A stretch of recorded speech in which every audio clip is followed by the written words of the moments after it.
গরুর মাংস আর মুরগির মাংস ভাই খাইছি না, ডাইল ভাতে খাইছে ভাই।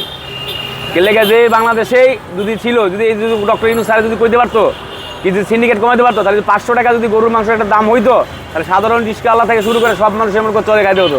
এর গরুর মাংস ভাই কিনতে যাবেন 750-800 টাকা কেজি, আমার পক্ষে ভাই সম্ভব না। একটা মুরগি কিনতে যাবেন 200-250 টাকা কেজি। আপনি কোন জিনিসটা মনে করে সাধারণ একটা রিস্কাওয়ালা মনে করে ভালো খাইতে পারবো? এটা বড় বড় নেতারা আছে, যদি এরা যদি একটু চেষ্টা করে, তাহলে আমার মতো সাধারণ মানুষ আমরা চলে ধরে খাইতে পারবো। চাউল ডাল তেলের দাম কেমন হওয়া উচিত?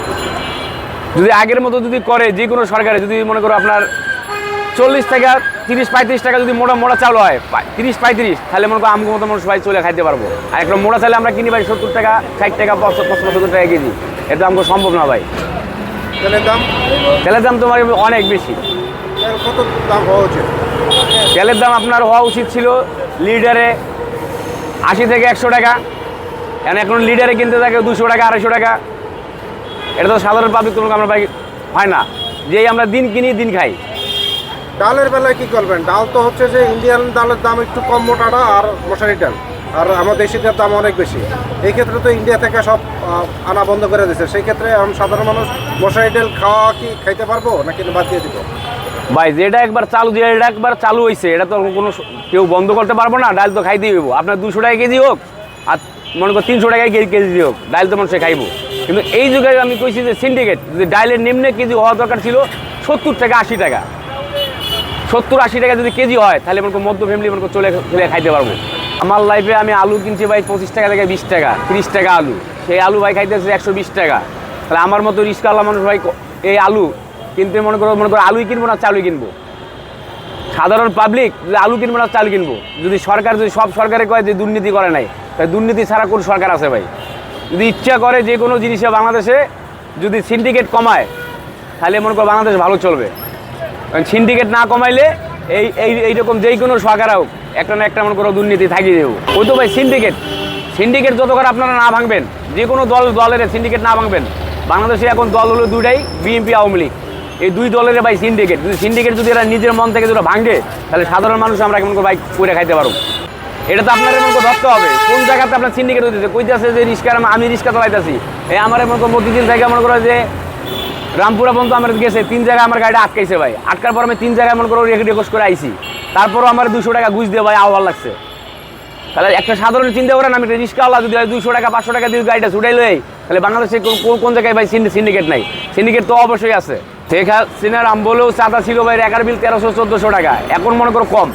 এখন একটু আমরা শান্তিতে আছি, তারপর তো ভাই গাড়ি চলা দিব না। কাল থেকে তো আন্দোলন আবার শুরু হইব, যে মনে করো যে গাড়ি ঘোড়া চলবো না, বন্ধ করে দিব।